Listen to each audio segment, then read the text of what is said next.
بسم الله الرحمن الرحيم والحمد لله رب العالمين. السلام عليكم جميعا. اليوم راح اسوي اكله سويتها قبل فتره اللي هي الكريم بروليه. الكريم بروليه انا لما سويتها هذيك المره سويت كميه هوايه، وطبعا سويتها بفانيلا هاي العصاره بها كان شويه يعني بدور. هسه حصلت فانيلا اصليه، هاي فانيلا اصليه وهاي من مدغشقر طبعا يعني من مدغشقر.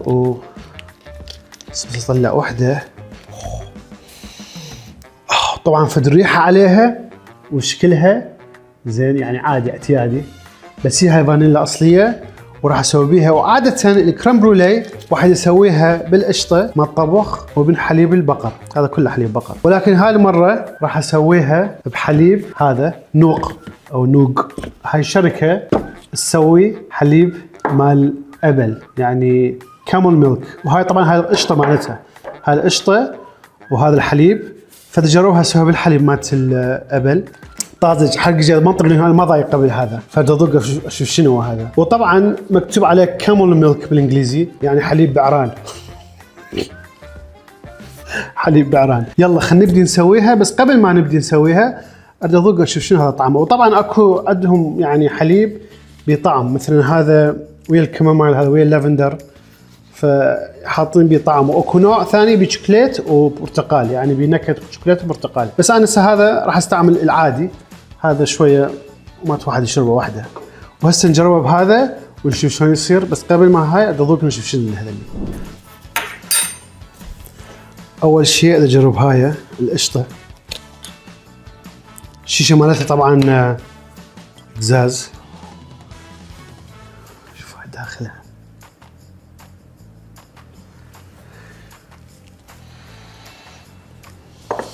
بسم الله الرحمن الرحيم. ثخينة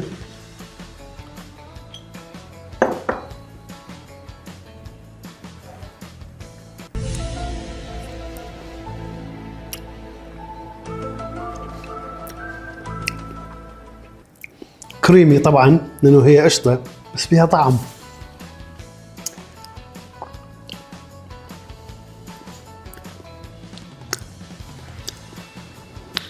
كلش دسمة بس هي قشطة يعني، وبهيك مثل طعم طعم قوي مع الحليب، مثل ما كحليب ما ادري طعمه قوي يعني غريب. خلينا نشوف الحليب شلونه.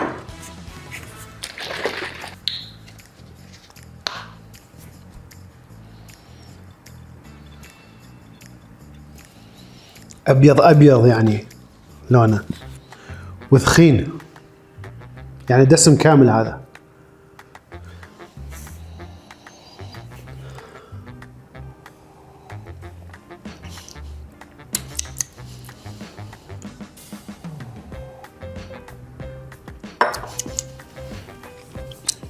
نفس الشيء يعني نفس هذا، بس هذا شويه اقوى يعني بيش طعم قوي مع الجبن هيك حليب يعني مو مثل مال البقر.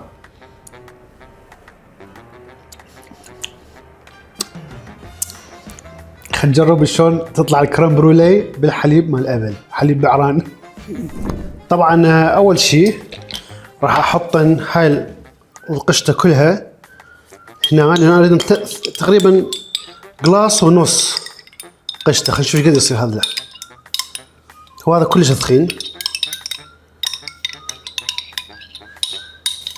والله. الشيشه مالتها حلوه، واحد بعدين يغسلها يحط بها بهارات.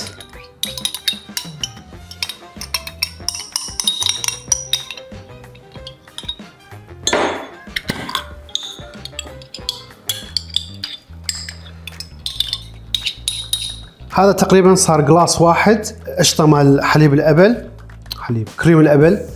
وهسه راح احط، صراحه انا عبالي احط اكثر، بس لانه كلش ثخين راح احط وياه بس حليب حتى يصير قلاصين.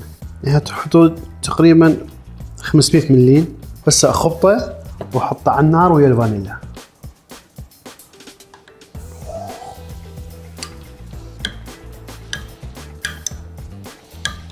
يلا هسه نسوي الفانيلا. طبعا واحدة كلش كافية وزايدة. طبعا ريحة فانيلا طرية مال مادغاسكر. هاي بالسكينة اقصها من النص واقشط الفانيلا البذور اللي بيها. اوف ايش قد بيها حيل.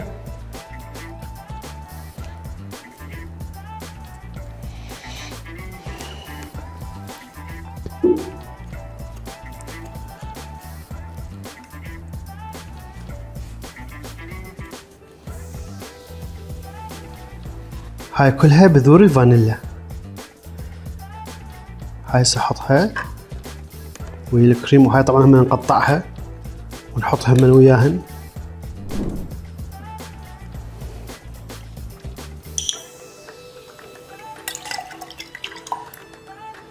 نحط هذين الفانيلا،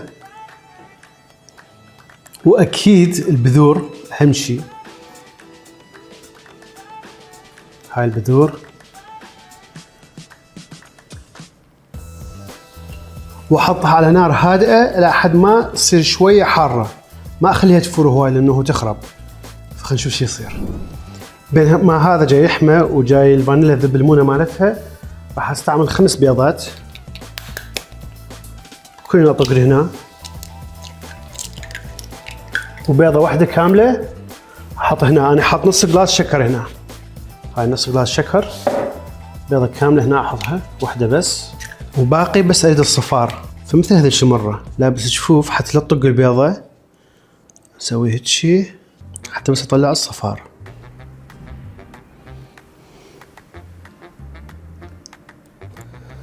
بس الصفار تطلع.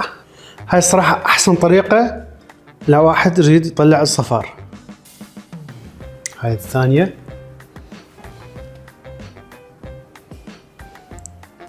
بسهوله كلش سهل.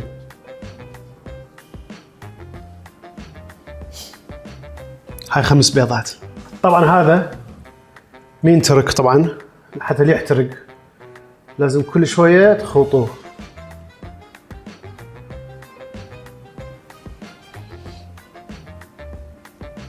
ريحته غريب، عبالك واحد رايح مال مزرعه مال هوش. اكو هاي الريحه القويه مال الحليب قبل ما يعني يفوروه. هسه هذا شوي نخلطه.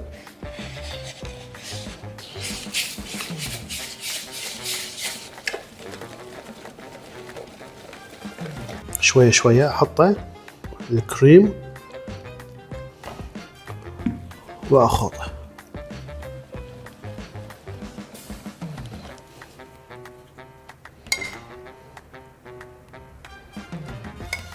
كلش تخين ما توقعت.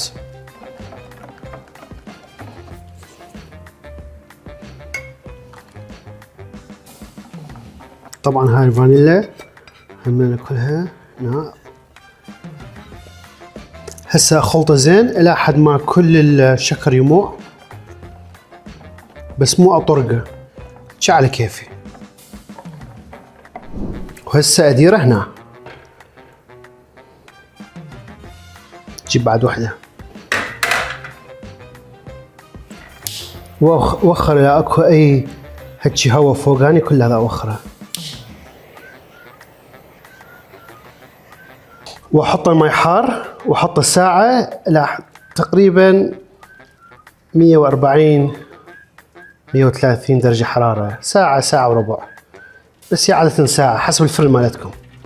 وهذا الماء حار حتى لا تصير طبقة، لا تجمد الفوقانية، حتى تصير بخار. واحطه بالفرن.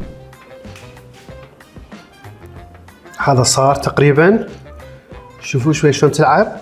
هسه راح اخليه شوي يبرد واغلفه واحطه بالثلاجة لمدة من 4 ساعات الى 12 وفوق، حتى يبقى 2 3 ماكو مشكلة. بس انا مستغرب صار شي قطع هذا اصفر شي، ما ادري شنو هذا. اعتقد هذا من هو حليب الابل، فما ادري شنو هذا. بعدين عم اذوق اشوف، لا بس هو صار هو الحمد لله. وهاي كريم بروليه بالحليب الابل، حليب بعران كامل ميلك. خلينا نشوف شلون صارت. عفتها 12 ساعة.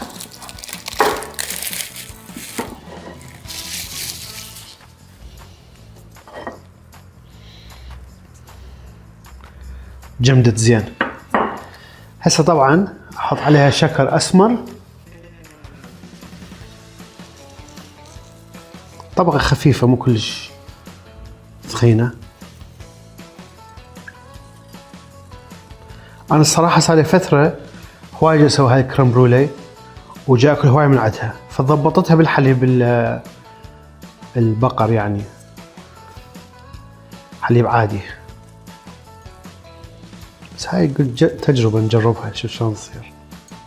ممتاز.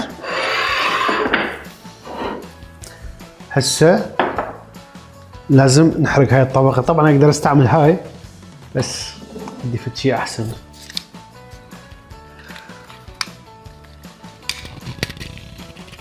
بسم الله الرحمن الرحيم.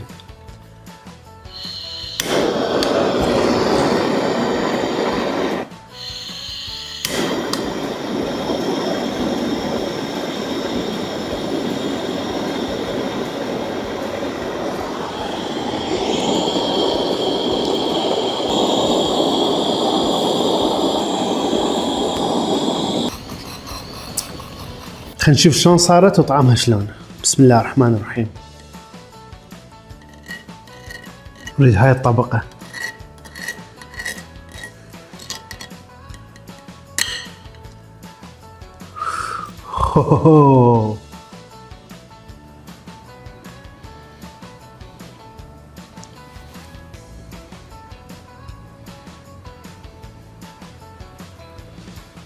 بسم الله الرحمن الرحيم.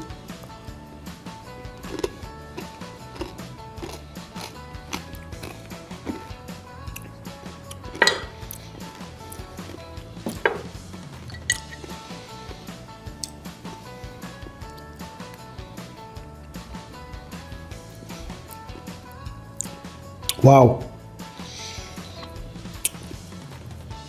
كلش طيبة، كلش كريمي، وبيها نكهة مات هو الحليب الأبل. الصراحة طيبة. اللي يحب الكريم برولي هاي نفس الشيء بس بيها شوية طعم أقوى مال الحليب. والله طيبة، كلش طيبة. وهذا عندي حليب مال أبل بالنكهة الخزامي لافندر.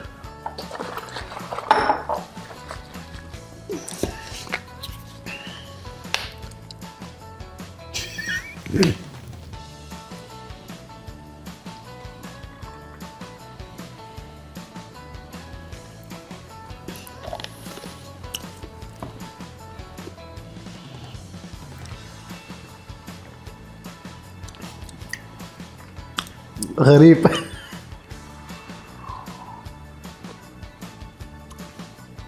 بس طيب، كلش طيب.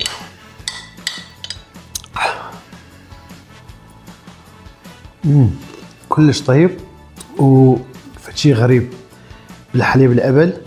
وإن شاء الله عجبكم هذا الفيلم. مو تنسون دوسوا لايك، علقوا وشنو رأيكم بهاي الطريقة الغريبة اللي واحد يسوي كريم برولي بالحليب الأبل، كامل ميلك، حليب البعران.